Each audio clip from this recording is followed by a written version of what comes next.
Swapnadeep Gurukul channel में आपका स्वागत है। Class 10th mathematics polynomial chapter, इसको हम कंटिन्यू कर रहे हैं। ग्राफ के ऊपर चर्चा चल रही थी और कुछ कमेंट्स आए हैं। कमेंट्स में कुछ बच्चों ने सोल्यूशन बहुत अच्छे दिए। I appreciate that. मैं चाहूँगा और भी बच्चे सॉल्व करें साथ में और कमेंट्स देते रहें। एक कमेंट आया है जिसमें ग्राफ को एक्सप्लेन करने के लिए कहा गया है, तो मैं अपनी तरफ से प्रयास कर रहा हूँ। हालांकि वो क्वेश्चन थोड़ा सा ऐसा था कि जिस भी बच्चे ने भेजा है थोड़ा सा उसको स्पेसिफाई करे कि वो एक्चुअली डिमांड क्या है। तो क्योंकि ग्राफ मतलब एग्जैक्टली आप क्या जानना चाह रहे हैं ग्राफ में, तो ऐसा थोड़ा सा उसको इलेबोरेट करिएगा। एनीवेज, मैं अपनी तरफ से ग्राफ फिर से समझाने का प्रयास करता हूँ। शुरू करने के लिए I will start with linear equation in two variable, जो क्लास 9th में हम लोगों ने पढ़ा। और जो बच्चे ऑफलाइन बैठे हैं वो भी थोड़ा सा समझने का प्रयास करें। Linear equation in two variable, इसको पिछली क्लास में भी हमने थोड़ा सा समझाया आप लोगों को। लेट अस से मेरे पास एक इक्वेशन है y is equal to 2x plus 1। ये एक इक्वेशन हो गई, इसको हम लीनियर इक्वेशन कहेंगे। पॉलिनोमियल का ये लीनियर पार्ट हुआ, राइट? मतलब है तो पॉलिनोमियल, इसलिए लीनियर कोई अलग तो नहीं हो गया, ठीक है। और साथ में लीनियर का भी एक्सप्लेनेशन हो रहा है, तो दो चैप्टर एक साथ चल रहे हैं, लेकिन एक्सप्लेनेशन पॉलिनोमियल बेस्ड है।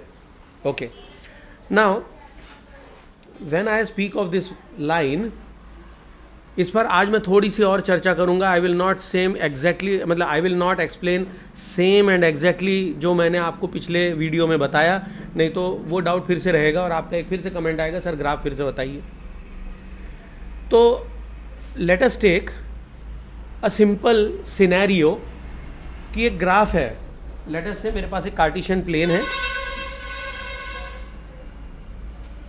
बढ़िया हॉर्न था नहीं? हाँ, बस वाले को नींद आए, ट्रक वाले को नींद आए तो बढ़िया से हॉर्न बजा ले। एक वो नागिन वाला बड़ा फेमस है नहीं, लोग बाग डांस वांस करने लगते हैं। ओके, ये एक्स एक्सिस वाई एक्सिस हम लोग काफ़ी फेमिलियर है, क्लास 9th में पढ़ा हुआ है ये टॉपिक। ओके, अब अगर मान लीजिए मुझे एक किसी पॉइंट पर जाना है, ठीक है, और मैं एक नियम बनाकर चलूँ। आई रिपीट, मुझे किसी पॉइंट तक जाना है और मैं एक नियम बनाकर चलूँ। नियम ये रहेगा कि मैं एक्स एक्सिस पर एक कदम चलूँगा, वाई एक्सिस पर मैं 2 कदम चलूँगा। आई रिपीट, मैं एक्स एक्सिस पर कितने कदम चलूँगा? 1 कदम आगे, मतलब 1 unit forward and 2 units upward, ठीक है। 1 कदम, अब ये हो गया 1 2 3 4, इतना काफ़ी है, ठीक है। यहाँ पर मैं छोटे छोटे ले लेता हूँ, 1 2 3 4 5 6 7 8 9 and something. Okay, 1 Kadam x axis, तो मैं यहाँ से यहाँ आ गया। 2 कदम ऊपर, ये 2 कदम ऊपर, ये मेरा पहला डेस्टिनेशन हुआ, फर्स्ट डेस्टिनेशन। नियम बरकरार है, मैं फिर से 1 कदम आगे बढ़ा, 2 कदम ऊपर गया, ये मेरा सेकेंड डेस्टिनेशन। ओके, रूल के हिसाब से मैं डेस्टिनेशन को अचीव करता जाऊंगा, ठीक है। फुटप्रिंट्स कहते हैं ना, फुटप्रिंट्स, यू अंडरस्टैंड। हम जैसे कदम आगे बढ़ाते हैं, हमारे पैरों के निशान पीछे छूटते जाते हैं। ऐसा जनरली शेर के साथ होता है ना, कितना मजा आ रहा है सुनने में। अपन शेर जैसे अपने फुटप्रिंट्स पीछे छूट रहे हैं, शेर को ऐसे ही ढूंढते हैं ना, उसके फुटप्रिंट्स से, क्यों, कहाँ गया, किधर गया, इस दिशा में गया होगा, है ना। तो वैसे ये फुटप्रिंट्स चल रहा है। फिर से 1 कदम इधर और 2 कदम ऊपर, ये नया डेस्टिनेशन। अब इन डेस्टिनेशंस में जो रूल लागू हो रहा है वो है हमारी इक्वेशन। जो रूल लागू हो रहा है वो है हमारी इक्वेशन, ठीक है। तो मैं इसको तो हटा दूं, मैं डॉट्स रहने देता हूं, डॉट्स रहेंगे and I am removing those lines. जो कदम हमने चले उनको हम पहुंच रहे हैं, डेस्टिनेशन को हमने नोट कर लिया। तो ये डेस्टिनेशन से हमें क्या मिला? इनको अगर मैं जोड़ूं, हर डेस्टिनेशन को, है ना, वो एक कौन सी धूम मूवी आई थी, याद है? वो पूरे विश्व में कहीं ना कहीं चोरी करता और कैपिटल ए बनाता है, कुछ याद है? कुछ बोले यार पिक्चर भी नहीं देखते ढंग से ना, अच्छे से देखा करो, देखिए आपको याद है। तो वो कैपिटल ए बना रहा है, मतलब वो क्या करना चाह रहा है, ऐसी ऐसी जगह पर चोरी कर रहा है कि उससे पूरे पृथ्वी पर उसका नाम हो जाए, मतलब धरती पर ए छप जाए, है ना, फुटप्रिंट, तो वही डेस्टिनेशंस बने, उनको हमने लाइन बनाई, पता लगा एक स्ट्रेट लाइन बन गई। यस, एग्रीड, लाइन बनी, स्क्रीन पर देखी, दिख रही लाइन। रूल क्या था, एक्स पर एक कदम। ठीक है, मैं इसको लिख लूँ जरा, एक्स अपॉन वाई, एक्स पर कितने कदम चले, एक्स पर एक कदम, वाई पर दो कदम। ठीक है, इसको मैं जरा ट्रांसपोज कर दूं ऐसे ऐसे, अब ट्रांसपोजिशन समझ में आता है, पिछली क्लास में शायद इस पर एक लेक्चर हुआ था, है ना। तो ये हो जाएगा 2x is equal to Y. ठीक है, अब अगर इसको और इसको हम कंपेयर करें, y is equal to 2x, तो आप लोगों को समझ में आ रहा है कहना क्या चाह रहे हैं। तो x का कोफिशिएंट क्लास 9th में पढ़ा था हमने, कोफिशिएंट ऑफ x या कोफिशिएंट ऑफ y जो भी है, कोफिशिएंट बेसिकली क्या बताता है, हाँ हाँ, जो भी वेरिएबल के साथ कौन सा कांस्टेंट है वो कोफिशिएंट कहलाता है।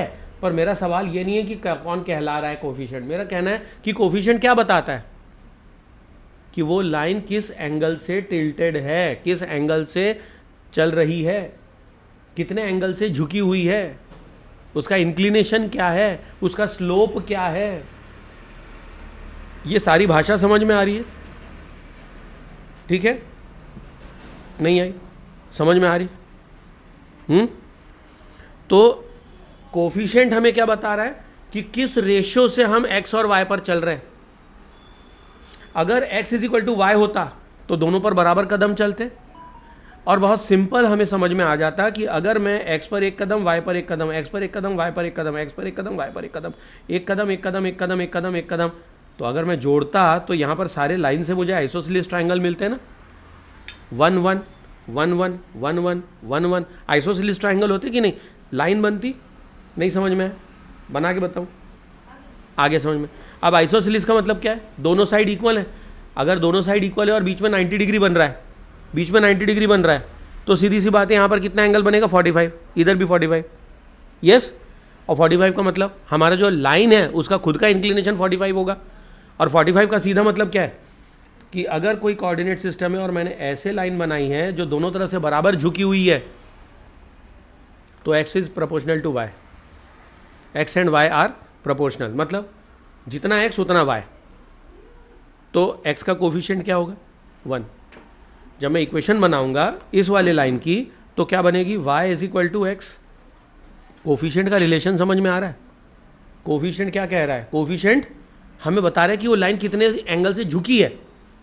अब ये बात क्यों हम बता रहे हैं आपको, क्योंकि लीनियर इक्वेशन में हमारा एक, अब देखो मैं पॉलिनोमियल पढ़ाते पढ़ाते धीरे से लीनियर में आ गया हूँ, है ना। तो टॉपिक्स आपस में कैसे जुड़े हुए हैं वो भी समझ में आना चाहिए, ठीक है, कैसे आपस में जुड़े। डायरेक्टली मैं लीनियर नहीं पढ़ा सकता, डायरेक्टली पॉलिनोमियल पूरा अकेला पॉलिनोमियल समझा रहे मुश्किल हो जाएगी। तो I need to touch all those topics, ठीक है। अब क्या हो रहा है, कोफिशिएंट हमें समझ में आ गया। नाउ इन लीनियर इक्वेशन, चूंकि प्रासंगिक है, अब लीनियर की बात चल रही है तो मैं थोड़ा सा और डिटेल बता देता हूं। लीनियर, ओके, टॉपिक हमारा पॉलिनोमियल है, लेकिन चूंकि बात निकली है तो लीनियर थोड़ा सा और एक्सप्लेन कर रहा हूं। अब अगर मैं कोफिशिएंट्स के साथ मैं दो लाइन को लिखता हूं, पहली लाइन क्या है, y इज इक्वल टू, कुछ तो होगा कोफिशिएंट, कुछ तो होगा, है ना। मैं यहां पर लिख देता हूं, मान लो 5 लिख दूं, 5x + 3, ठीक है। कोई दूसरी इक्वेशन है, y is equal to, maybe I can say 2/3x + 1/3, हो सकता है नहीं हो सकता, कुछ तो होगा। फिर हम क्या करते हैं, लीनियर इक्वेशन इस भाषा में नहीं पढ़ते। हम लोग जब आगे पढ़ेंगे linear equation topic chapter number 3, तो हम इस भाषा में, भाषा मतलब इस फॉर्म में कि y is equal to ax + c, इस फॉर्मेट में हम नहीं पढ़ते। हम कैसे पढ़ते हैं, पूरी कोई इक्वेशन एक तरफ ले आते हैं कि x और y एक साथ हैं, मे बी कॉन्स्टेंट कभी कभी इधर, या दोनों एक साथ, सब कुछ एक तरफ है। तो अगर मैं इसको इस तरफ ले आऊँ या y को इस तरफ ले आऊँ, क्या बन जाएगा, 5x - y + 3 = 0, राइट। इसी तरह से ये वाली इक्वेशन में अगर मैं इसको इस तरफ ले आऊँ तो क्या आ जाएगा, 2/3x - y + 1/3 = 0।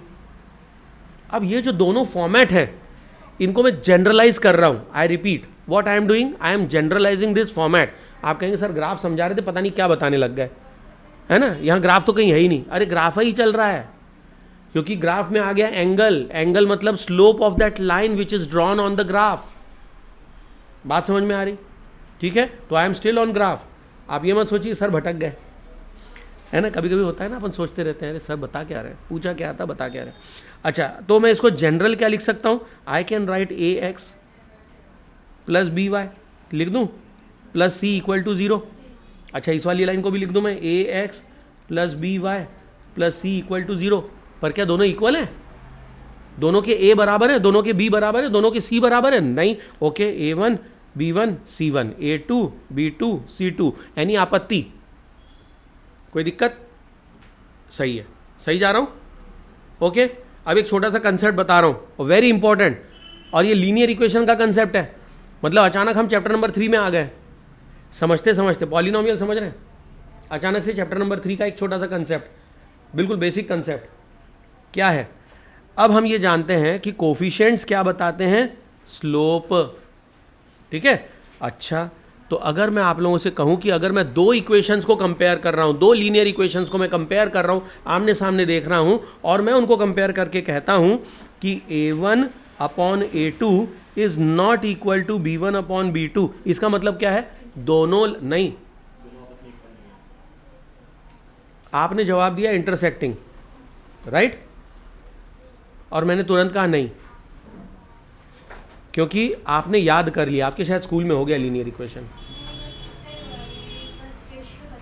ओके, देखो बात को समझो बेटा, ये याद कर लेना और पास हो जाना कोई भी बच्चा कर लेता है बेटा, ठीक है। पर जो पढ़ रहे हैं उसका मतलब अगर समझ में आ जाए कि हम पढ़ क्या रहे हैं, क्यों पढ़ रहे हैं, वाई इंटरसेक्टिंग, अब उसका जवाब देता हूं कि इसका मतलब क्या है। मतलब इंटरसेक्टिंग नहीं है, मतलब ये है कि A1 upon A2 is not equal to B1 upon B2, that means slopes of these two lines are not equal. एक अगर ऐसे जा रही तो दूसरी ऐसे जा रही है, और अगर दोनों का स्लोप अलग है तो वो लाइन अलग टेढ़ी मेढ़ी जाएंगी, कहीं ना कहीं एक दूसरे को काटेंगी। अब समझ में है? अब आपकी बात आती है कि yes then it is intersecting if this condition is fulfilled. But ये कंडीशन क्या बता रही है वो समझ में आया? अब आया है ना, ये शायद स्कूल में इंट्रोडक्शन ही हुआ होगा, ये बताया रूल्स ये होते हैं, इनको याद कर लो। अच्छा, उसके बाद आई नहीं है मैडम, ठीक है ना, आएंगी तो बता देंगी, ठीक है। हाँ, तो अभी हमने क्या बताया वो समझ में आया भैया? कुछ कुछ समझ में आया आप लोगों के, है ना। देखो मैं टॉपिक से भटक नहीं रहा हूँ कि आप कहें सर पॉलिनोमियल पढ़ाते पढ़ाते लीनियर में घुस गए, नहीं, अरे ग्राफ समझा रहा हूँ। ग्राफ समझ में नहीं आएगा तो पॉलिनोमियल का खाक समझ में आएगा। और ग्राफ को सबसे इजी समझने के लिए हमारे पास क्या है, लाइन। तो लाइन का ग्राफ समझ में आया कि A1 upon A2 is not equal to B1 upon B2, मतलब दोनों लाइन का स्लोप जो है वो एक सा नहीं है, दोनों का इंक्लिनेशन एक सा नहीं है। किसके रिस्पेक्ट में? इंक्लिनेशन किसी के रिस्पेक्ट में होना चाहिए ना, किसके रिस्पेक्ट में? Answer is x axis. अगर ये एक्स एक्सिस है, एक लाइन ऐसे जा रही है, दूसरी लाइन ऐसे जा रही है, ठीक है। अब इसमें तीसरी बात आती है कांस्टेंट। ये कांस्टेंट टर्म क्या बताता है? कांस्टेंट टर्म हमें केवल एंगल नहीं बताता। अगर मेरे पास एक कोऑर्डिनेट सिस्टम है और मैंने एक लाइन बनाई है जिसका इंक्लिनेशन मुझे A1 और B1 से मिलता है, मतलब उसका एंगल मिल गया, ये मेरी लाइन है, ठीक है। अब ये जो लाइन है, this line can be drawn anywhere on this Cartesian system, yes और नो। इस पूरी लाइन को मैं कहीं भी बना सकता हूँ, यहाँ से जा सकती है लाइन, यहाँ से जा सकती है, यहाँ से जा सकती है, यहाँ से कहीं से भी जा सकती है, यस और नो। एनिमेशन समझ में आ रहा है कुछ कुछ, है ना, ये कहीं से भी जा सकती है। इसको किसी एक निश्चित जगह से जाने के लिए जिम्मेदार कौन है? सी फैक्टर बताता है कि ये जाएगी कहां से, कहीं से भी नहीं जाएगी, ये इसी जगह से जाएगी। कांस्टेंट का इंपॉर्टेंस समझ में आया? अब उस इंपॉर्टेंस को हम दूसरे लाइन में समझते हैं कि वो क्या बता रहा है। अगर मान लो हम कहते हैं कि A1 upon A2 is now equal to B1 upon B2। मेरे पास दो लाइन हैं और दोनों लाइनें कैसी हैं? दोनों का इंक्लिनेशन बिल्कुल इक्वल है, सेम है। तो यहां पर दो कंडीशन बनती हैं, या तो दोनों लाइन एक ही हैं, ओवरलैपिंग, या दे आर पैरेलल। अब ये कौन तय करेगा? ये तय करेगा कि if constant C1 upon C2 are also equal, तो वो दो लाइन नहीं है, वो आपको बुद्धू बना दिया है, वो एक ही लाइन है। बात समझ में आई नहीं आई? एग्जाम्पल बताऊं, है ना? चलिए मैं सिंपल सा एग्जाम्पल लेता हूं, x plus Y is equal to 4, दूसरी इक्वेशन में मल्टीप्लाई बाय 2 कर देता हूं बोथ साइड, क्या आएगा 2x plus 2y is equal to 8। अब ये आपके सामने मैंने मल्टीप्लाई किया है, आपको बता के मल्टीप्लाई किया है, तो यू ऑल्सो नो कि यहां पर ये जो मल्टीप्लीकेशन हुआ इसका मतलब क्या है, इक्वेशन बदल गई क्या? आपको लगता है इसके आंसर सा लगाएंगे, आंसर मतलब इसका जो सोल्यूशन है, या zeros, again coming back to the point of polynomial, zeros, इनमें x की वैल्यू सब्सटीट्यूट करते करते we will start getting some values of y, and these points are nothing but zeros of that polynomial, I mean to say they are coordinates of this polynomial। फिर बात आती है कि zero कब आएगा, ठीक है? अगर y की वैल्यू जीरो आ गई then that value of x is called as zero of polynomial. वो मैं आपको अभी थोड़ी देर बाद फिर और डिटेल में समझाऊंगा, पहले यहाँ पर समझें आप। और जो बच्चे जिसको वीडियो देख रहे हैं वो मुझे बताएंगे कि जो एक्सप्लेनेशन अभी मैंने ग्राफ का फिर से आपको समझाया वो समझ में आ रहा है कि नहीं, और मैं अभी भी ग्राफ में हूँ, ठीक है? हाँ, तो यहाँ तक जो बताया समझ में आया? अगर दोनों इक्वेशन सेम हैं तो इनकी लाइन भी इक्वल एक ही जगह से जाएगी, एक ही जगह से जाएगी, यस और नो? कोऑर्डिनेट अलग हो सकता है क्या? नहीं, करके देखना है, करके देखते हैं। अगर मैं x की वैल्यू यहाँ पर डालता हूँ 2, I will write 2 here for x is equal to 2, we will try to find out y क्या आता है। मैंने यहाँ पर 2 डाला, देखो आप समझ सकते हैं, सिंपल सा मैथमेटिक्स है, 4 माइनस 2 इज 2, तो y is equal to again you get 2, अरे sorry y is equal to 2, yes no? ठीक है, चलो नीचे वाली इक्वेशन में करके देखते हैं। x को क्या ले लूँ मैं, फिर से लेता हूँ 2, I will take x is equal to 2 here again, x is equal to 2। आपको क्या लगता है y इज इक्वल टू 2 आएगा नहीं आएगा? आएगा। क्यों आएगा?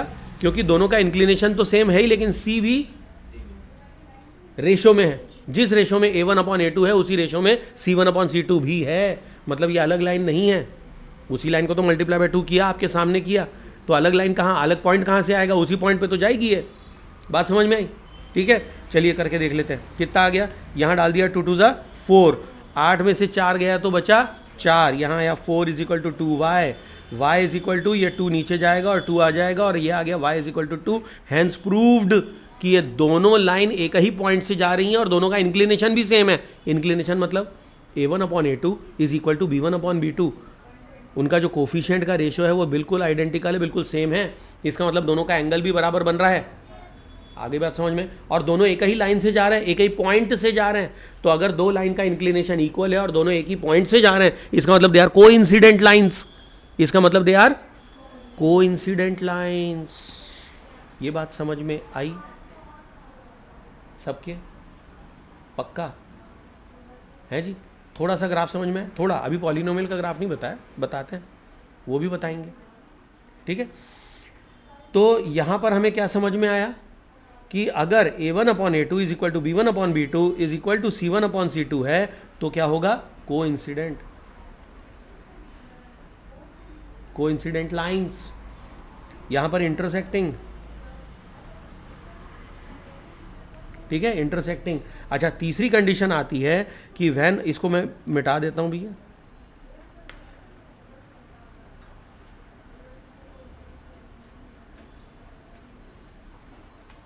ओके। अभी बात आती है अगर a1 upon a2 is equal to b1 upon b2, मतलब दोनों लाइन का इंक्लिनेशन इक्वल है, but c1 upon c2 is not equal, they are not equal. इसका मतलब दोनों एक पॉइंट से नहीं जाएंगी, लेकिन अलग अलग पॉइंट से जा रही, पर दोनों का एंगल इक्वल है। इसका मतलब दे आर पैरेलल लाइंस। ये बात क्लियर हुई?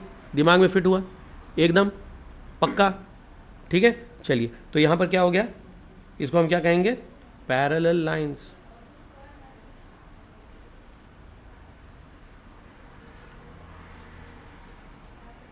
ठीक है, क्लियर हुई ये बात एकदम?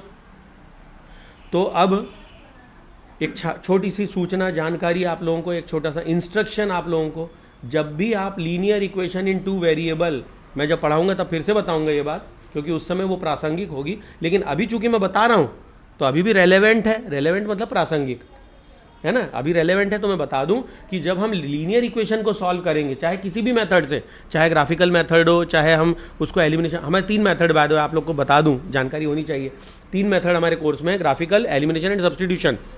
तो किसी एक भी मेथड से आप सॉल्व कर रहे हैं तो सबसे पहले आपको चेक करना है कि हमारा इक्वेशन इंटरसेक्टिंग है, पैरेलल है या कोइंसिडेंट है।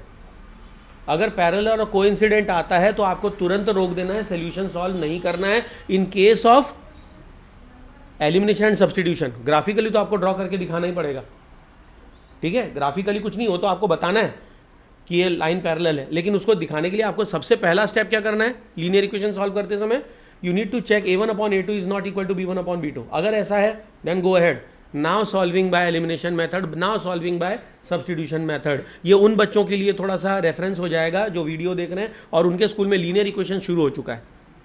हाँ बेटा, आपको कुछ कहना है? हाँ, अगर आपकी ये इक्वेशन अगर a1/a2 is not equal to b1/b2 is not equal, ठीक है, तो ही आपको सोल्यूशन मिलेगा। तो जब सोल्यूशन निकलना ही नहीं है तो हम सॉल्व क्यों करेंगे भाई? मैथ्स देखो बेटा क्या है, maths teachers you how to live your life, ये याद रखें। मैथ्स क्या सिखाता है आपको? ठीक है बेटा, मैथ्स क्या सिखाता है? मैथ्स आपको जीने का तरीका सिखाता है, रिमेंबर दिस, ठीक है। कई लोगों को मैंने बाद में देखा है, वो लोग मैथ्स के ऊपर चर्चा करते हैं, बोले मैथ्स तो बेकार सब्जेक्ट है, इसमें होता क्या है, पाइथागोरस जीवन में कहाँ काम आता है? अरे आपको इतनी कॉमन सेंस दे दी उसने, आपको उसका एहसास ही नहीं है। मैथ्स ने आपको क्या सिखा दिया, कहाँ से कहाँ ले गया, आपकी पर्सनैलिटी में कितना बड़ा ड्रास्टिक चेंज ले आया। मैथ्स का बहुत बड़ा रोल है आपके जीवन में, आप उसका अनुभूति नहीं कर पा रहे। मैथ्स आपको जीने का तरीका सिखाता है। I repeat, maths teaches you how to live your life. बात समझ में आई? तो life, maths is very important subject, लेकिन उसको समझिए, उससे सीखिए। सीखने का कब मौका मिलेगा? जब आप उसको समझोगे। अगर करोगे तो कुछ नहीं मिलना है, सिर्फ नंबर मिलेगा और कुछ नहीं मिलेगा। कि याद करके लिख दिया, नंबर तो मिल गया पर समझ में नहीं आया, है ना। तो अब समझना शुरू करना है। मैथ्स समझने की चीज़ है, अगर आपने समझा नहीं मैथ्स को तो नंबर लाना भी बेकार है, ठीक है। मैं इस बात के विरोध में नहीं हूँ कि आप नंबर मत लाइए, नंबर तो हमें चाहिए, पर वो समझदारी के साथ चाहिए। यू शुड मतलब आपको ये पता होना चाहिए, इस बात की अनुभूति होनी चाहिए आपको कि आप क्या पढ़ रहे हैं, आप जो सोल्यूशन ला रहे हैं उसका मतलब क्या है, वो पता होना चाहिए। हाँ, सब्स्टिट्यूशन शुरू हुआ आज, ग्राफिकल नहीं करवा, ठीक है ना, ठीक है, ठीक है, हाँ नहीं ठीक है। देखो क्या है, स्कूल में एडजस्टमेंट चलते रहते हैं बेटा, ठीक है। देखो कभी स्कूल को एकदम से ब्लेम मत करिए, ये भी एक लेसन है, ठीक है। एकदम से टीचर नहीं, हमारे टीचर तो पढ़ाते ही नहीं, नहीं बेटा, सब अपनी जान लगाते हैं, ठीक है। वहाँ बैठ जाओ बेटा आप, हाँ ठीक है ना, बैठो बैठो वहीं बैठ जाओ। तो आपका कोई डाउट था, आपने हाथ उठाया था, बोलिए। फर्स्ट का फोर्थ, अच्छा आप मुझे लीनियर इक्वेशन पूछने लग गए, भैया भटक जाएंगे अपन कोर्स से। चलो पर आपने सवाल पूछा तो बताना तो पड़ेगा, है ना। मैं 1 मिनट बुक खोल लूँ। ओके, तो किताब खुल गई भाई, और आपका सवाल है एक्सरसाइज 3.2 क्वेश्चन नंबर 1 का 4 आपने पूछा, है ना। देखो होता क्या है, हम लोग ना जनरली रूट और डेसिमल देख के डर जाते हैं, ये एक नॉर्मल टेंडेंसी होता है ना। आप अकेले नहीं हैं, ऐसे वीडियो देखने वाले कई लोग होंगे, पर इस बात को आप रियलाइज़ करें, इसको एक्सेप्ट करें। सबसे पहली बात, अगर आपके अंदर भय है, डर है, तो उसको पहले एक्सेप्ट करो, तब तो आप डर को बाहर निकाल पाओगे, ठीक है। अच्छा, ये क्वेश्चन कोई बहुत कठिन नहीं है, this is very simple question. अगर मैं सिंपली आपको बता दूं, ओरल, क्योंकि ये हमारा अभी टॉपिक नहीं है, हम पॉलिनोमियल पढ़ रहे हैं। आप अगर इसमें मल्टीप्लाइंग 10 बोथ साइड कर दें, ठीक है, क्या करें हम, मल्टीप्लाइंग 10 बोथ साइड, तो आपका पहला इक्वेशन क्या बन जाएगी, आपकी इक्वेशन बन जाएगी 2x + 3y = 13। Yes no, multiplying 10 both side, आया समझ में? हाँ बेटा, हाँ वो 1.3 है तो मल्टीप्लाई बाय 10 बोथ साइड हुआ ना बेटा। 10 करेंगे तो डेसिमल बाबा खसक जाएंगे, एक डेसिमल खसक गया, वही काम किया अपन ने। अच्छा, दूसरी इक्वेशन भी बड़ी मज़ेदार हो रही है, कौन सी है, 4x plus 5y equal to 23, और यहाँ पर क्या होगा 2/4 मतलब 1/2 हुआ, is not equal to 3/5 and therefore you will get a unique solution. इसका आंसर आएगा आपका। फिर जिस भी मेथड से, इसमें क्या लिखा है, अच्छा है सब्सटीट्यूशन वाला, तो सब्सटीट्यूशन मेथड से आप इसको सॉल्व कर सकते हैं। स्कूल का सवाल है ये, स्कूल में करवाया, ओके। तो कैसे करना है समझ में है ना, मल्टीप्लाई 10 बोथ साइड कर देंगे आप। हाँ बेटा, अच्छा आप आंसर भी ले आए क्या आप? अरे स्कूल में हमसे आगे चल रहा है मतलब, हैं, कोई बात नहीं। हाँ अच्छा करके देख रहे, ठीक है ना, गुड। चलिए, तो ये समझ में आ गया भैया, इतना काफ़ी है कि और लंबा बताऊँ? इतना काफ़ी है, ओके गुड, चलिए थैंक यू। सो इसको मैं फ़िलहाल क्लोज कर देता हूँ और पॉलिनोमियल पे हम वापस आते हैं। बोलो बेटा। ओके, तो ये लीनियर इक्वेशन को अभी सरकाएं हम बाजू, and we will continue with our polynomial topic graph. I hope graph का थोड़ा सा आइडिया है आपको, ठीक है। अब एक बात मैं आपको स्टेटमेंट बोल रहा हूँ, उसको ध्यान से सुनिए, समझिए और जीवन में याद रखिए। मैथमेटिकल एनी इक्वेशन, बेटा कोई आया क्या लेने? हाँ क्या बताया था, भूल गया ना। हाँ, जितनी मैथमेटिकल इक्वेशंस आपके कोर्स में हैं, सारी इक्वेशन से ग्राफ बन सकता है। ये बात क्लियर हो गई?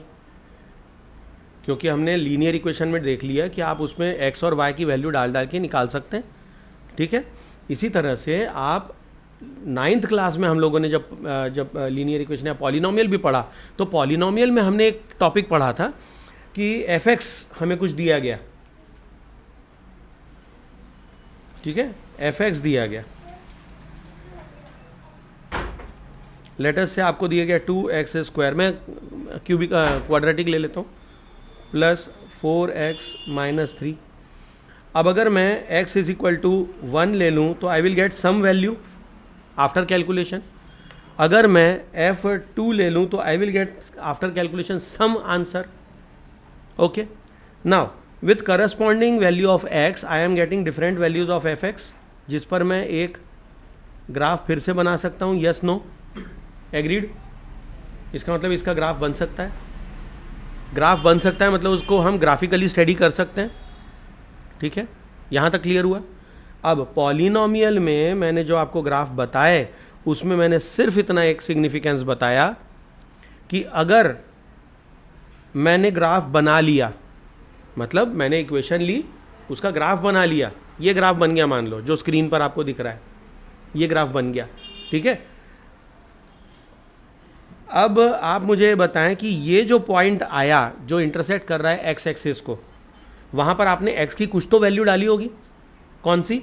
ये अगर ओरिजिन है तो मान लो 1 2 3 -4 में भी एक्स की कुछ तो वैल्यू डाली आपने, क्या डाली? -4। तो उस इक्वेशन में जब आपने -4 वैल्यू डाली, you got answer equal to 0। Now question is, कैसे आगे सर, आपको कैसे मालूम 0 आएगा?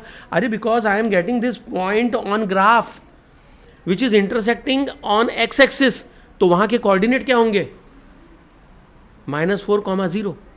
या अगर मैं इस तरफ चला जाऊं 1 2 3 and this is 4, maybe I will get 4, 0। तो इन दोनों की वैल्यू जब मैं उस पॉलिनोमियल में डालता हूं, I am getting answer equal to 0। That means that graph is intersecting on these 2 points. ये बात समझ में? क्लियर? ठीक है। अब बात ये आती है कि zero of a polynomial basically graphically कैसे समझे, तो यही वो ग्राफ है, ठीक है। अब जिस बच्चे ने हमें कमेंट किया है, उसको अगर समझ में आ गया हो तो बहुत अच्छी बात है, वो मुझे कमेंट करके फिर से बता दे, ना आया हो तो फिर डिटेल में बताए कि भी आपको एग्जैक्टली क्या समझना है, ठीक है। बाकी मैंने प्रयास फिर से किया है। अच्छा, क्लास में जो बच्चे बैठे हैं, आपको कोई डाउट इसमें अभी तक जो समझा है? ये मत बोलिए सर वो एक और बताओ, अरे बताएंगे, अभी पिक्चर बाकी है, ग्राफ खत्म नहीं हुआ। अभी ये समझ में आया जीरो ऑफ अ पॉलिनोमियल क्या होता है? किसी भी ग्राफ में, अब हमने लास्ट क्लास में जो ग्राफ कवर किए थे, ठीक है, और मैंने उसका थंबनेल भी बनाया उसी प्रकार से, वो सारे ग्राफ थंबनेल पर हैं, थोड़ा सा देख लें। ओके, सो ये वाला जो एक्सरसाइज है, ये वाली एक्सरसाइज NCERT किताब है, एक्सरसाइज 2.1, यही प्रासंगिक था। लास्ट क्लास में हम इसी का एक्सप्लेनेशन कर रहे थे, और मैं आपको ये बता रहा था कि कोई इक्वेशन है, उस इक्वेशन से दो बातें हमें समझ में आती हैं ग्राफ को देखकर। आई रिपीट, इक्वेशन बिना जाने हम ग्राफ को देखकर दो चीज़ें बता सकते हैं। पहला, वो इक्वेशन कैसी है, मतलब उसका कैरेक्टरिस्टिक क्या है, क्या वो लीनियर है या वो क्वाड्रेटिक है या वो मतलब उसकी डिग्री क्या है। ठीक है, ग्राफ से हमें क्या समझ में आता है, उसकी डिग्री क्या है। कैसे पता लगेगी, हम उसमें नंबर ऑफ टर्न्स देखेंगे, कितनी बार हमारी लाइन मुड़ी है। तो अगर मैं ये सेकंड वाला ग्राफ देखता हूँ, ठीक है, ये सेकंड वाला, ठीक है, सबका ध्यान स्क्रीन की तरफ, तो एक बार यहाँ टर्न लिया, एक बार यहाँ टर्न लिया, दो बार मुड़ी। लीनियर इक्वेशन कितनी बार टर्न होती है, एक भी बार नहीं। मतलब जब जीरो टर्न है तो लाइन स्ट्रेट गई, लीनियर मतलब जीरो जब है तो उसकी डिग्री 1 आई। तो यहाँ पर दो बार टर्न ले रही है, इसका मतलब इसकी डिग्री क्या आएगी, 3, एक ज़्यादा, हमेशा एक ज़्यादा। अब समझ में आया कुछ रेफरेंस, पहली बात समझ में आई कि ग्राफ देखते ही साथ आपके दिमाग में पहले क्लिक होना चाहिए कि ये ग्राफ किस टाइप का है। ओके, अगर मैं सेकंड थर्ड ग्राफ को देखता हूँ, एक दो बार turn, again it is a cubical equation, देखते साथ हमने बता दिया it is cubicle equation.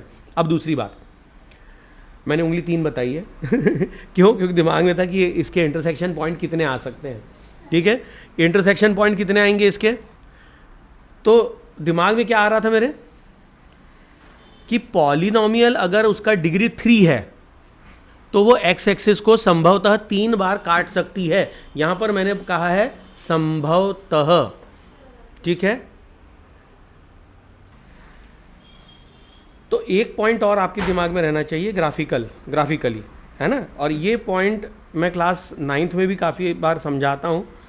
9th में जो बच्चे ऑफलाइन में हमारे साथ पिछले साल जुड़े थे उनको भी मैंने समझाया कि पॉलिनोमियल में डिग्री आपको ये बताती है कि how many zeros are possible, संभावना, संभवतः, मैंने अभी एक वर्ड बोला था कि संभवतः 3, अगर क्यूबिकल इक्वेशन है तो संभवतः 3 बार वो कट करेगी।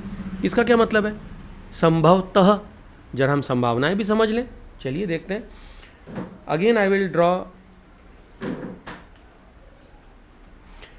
ग्राफ को हम बताते हैं। चलिए मैं एक सीधी लाइन बनाता हूँ, ये इसको मैंने 2 बार मोड़ा, मतलब एक क्यूबिकल इक्वेशन है, एग्रीड। अब मैं एक कोऑर्डिनेट सिस्टम बनाता हूँ, ठीक है। अब यहाँ तक तो आपको समझ में आ गया, जहाँ पर वो एक्स एक्सिस को कट करेगी हमारा ग्राफ, वहाँ पर हमें जीरो ऑफ दैट पॉलिनोमियल मिल गया, एग्रीड। और ग्राफ बना है, इसका मतलब कोई ना कोई पॉलिनोमियल तो होगा जिसको फॉलो करके ये लाइन बनी है, ये भी एग्रीड। और इसमें एक वैल्यू होती है जिसको हम कहते हैं कांस्टेंट सी, जो ये तय करेगी कि वो कहाँ से जाएगा। तो ये भी समझ में आ गया कि अगर मैं उसको घुमा के आगे पीछे घुमा रहा हूँ तो that depends on the coefficients A, B, C, D, depending upon कितने वेरिएबल हैं। हर वेरिएबल का कोफिशिएंट क्या तय कर रहा है कि वो लाइन का इंक्लिनेशन क्या है, वो किस दिशा से, किस एंगल से, कहाँ से टर्न लेकर जा रही है। यहाँ तक समझ में आया। तो वो कहाँ से काटेगी ये कौन तय करेगा, कांस्टेंट। ये कौन तय करेगा, कांस्टेंट, जो लास्ट में हम लिखते हैं। मान लो अगर मैं एक क्वाड्रेटिक इक्वेशन लिखता हूँ, ax² + bx + c, यहाँ पर c तय करेगा कि वो किस तरफ से जाएगी। अब उसको हम थोड़ा सा ग्राफिकली समझते हैं। मान लीजिए मैं फिर से एक कोऑर्डिनेट सिस्टम बनाता हूँ, ये मेरा एक कार्टेशियन प्लेन है, ठीक है, और ये मेरा कर्व है जो कि किसी पॉलिनोमियल को फॉलो कर रहा है, पॉलिनोमियल की इक्वेशन को फॉलो कर रहा है। तो अगर ये ग्राफ आगे बढ़ता है तो इस तरह से ये एक्स एक्सिस को एक पॉइंट पर काटेगा। How many zeros, only 1 0, right. अगर ऐसा ग्राफ बना तो इसके कितने जीरो पॉसिबल हैं, 1। लेकिन मैंने आपसे ये कहा था कि क्यूबिकल है तो इसके 3 संभावनाएं हैं। कैसे भाई, ये ग्राफ ऐसे भी तो जा सकता है, और यहाँ क्या हो गया, इसके वी आर गेटिंग 2। हाँ बेटा,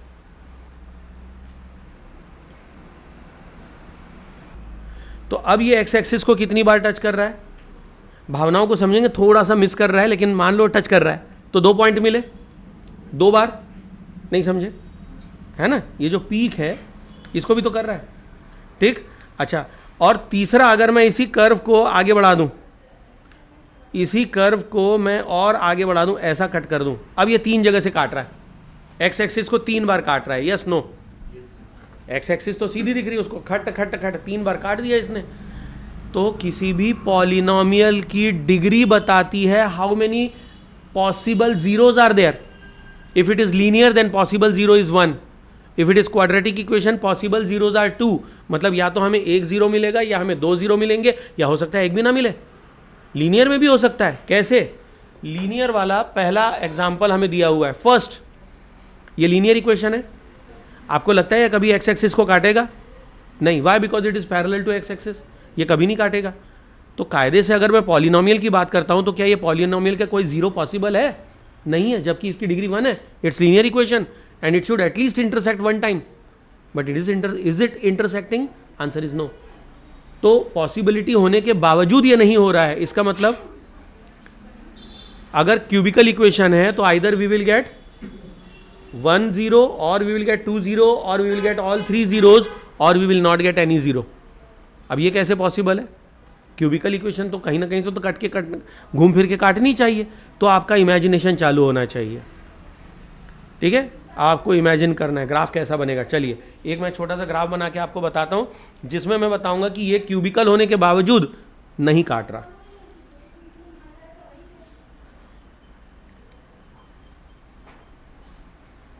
कुछ इस तरह से। ओके, ये लाइन इनफाइनाइट तक जा सकती है ऐसे एक्सटेंड होके, ये इधर एक्सटेंड होकर जाएगी, लेकिन एक्स एक्सिस को कहीं नहीं काट रही। क्यों? कोऑर्डिनेट एक्सिस ऐसी हो सकती हैं, ये कभी नहीं काटेगा। और 2 बार टर्न ले रहा है तो ये क्यूबिकल इक्वेशन है। एग्रीड? 2 बार टर्न ले रहा है तो ये क्यूबिकल इक्वेशन है, but still it is not intersecting x axis. ये बात समझ में आई? हाँ बेटा ना, आपको ग्राफिकल क्वेश्चन ग्राफ से ही पूछा जाएगा कि इस ग्राफ का जवाब क्या है, how many zeros are possible, ये सवाल आएगा। ये बात समझ में आई? ठीक है, तो ऐसे सवाल आएंगे।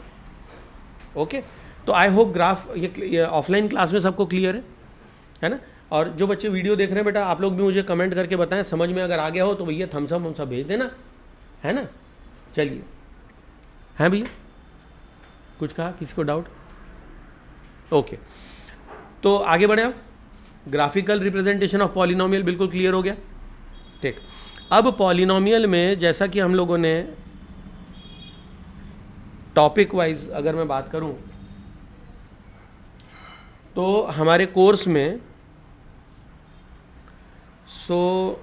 ये तो हमारा चैप्टर नंबर 1 हो गया, जिसमें हमने जीरो को समझने का प्रयास किया, relationship between zeros and coefficient of a polynomial. Zero और कोफिशिएंट का कोई संबंध होता है, ये समझने का प्रयास करेंगे। ठीक है, अच्छा, इसको समझाते हुए अब मैं चैप्टर नंबर 4 को टच करने वाला हूँ। देखिए कैसे, मतलब चीज़ें कितनी खतरनाक हैं। हम पढ़ रहे हैं पॉलिनोमियल, मतलब पॉलिनोमियल पढ़ा ही नहीं रहा, ग्राफ समझाने के मैंने लीनियर समझा दिया। और अब जो बात आ रही रिलेशनशिप, उसको पकड़ के मैं क्या समझा रहा हूँ आपको? Quadratic equation. है ना मज़ेदार? इंटरेस्टिंग है कि बोर लग रहा है? और जो बच्चे वीडियो देख रहे हैं वो भी बताएंगे कि आपको मज़ा आ रहा है कि नहीं आ रहा है भाई? क्लास में बताइए मज़ा आ रहा है नहीं आ रहा है? आ रहा है, फिर ठीक है ना? पैसा वसूल होना चाहिए यार, है कि नहीं? ओके, चलिए, तो अब हम समझेंगे relationship between zeros and coefficient of a polynomial, and specifically I will be dealing with a quadratic equation first. अगर क्वाड्रेटिक समझ में आ जाएगी तो बाकी सारे पॉलिनोमियल समझ में आ जाएंगे। ओके, शुरू करूं मैं? चलिए, तो again I will go ahead with graph. अभी मेरा टाइटल पॉलिनोमियल में एक फैमिली है जिसको कहूंगा क्वाड्रेटिक इक्वेशन।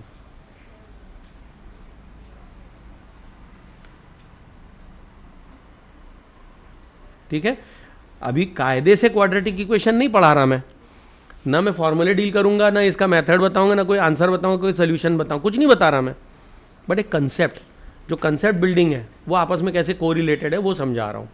ठीक है, और ये किसके काम आएगा? जिन बच्चों ने स्टैंडर्ड मैथ्स ले रखा है एनसीईआरटी सीबीएसई बोर्ड, उनके बड़े काम की चीज़ है। ठीक है, बेसिक वाले तो ऐसा है कि भैया फॉर्मूले आपको याद कर लेना है, क्वेश्चन पढ़ लेना है, आपको पता है कौन सा फॉर्मूला पटकना है, उसको पटक दें, उसको सॉल्व कर दें, घटर पटर खटर पटर, और आंसर ले आएँ। अब फट से आपका आंसर आ गया तो नंबर मिल गया, बेसिक वालों को पास कर दिया, है ना? पर जो एडवांस ले रहे हैं या स्टैंडर्ड मैथ्स ले रहे हैं, उनके लिए बड़े काम की चीज़ है, क्योंकि अगर आप बगैर समझे मैथ्स को आगे बढ़ जाएंगे तो 11th-12th मुश्किल हो जाएगा। बात समझ में? ठीक है, तो अभी इस ऑफलाइन क्लास में जितने बच्चों ने स्टैंडर्ड मैथ्स लेना है या आप ले चुके हैं,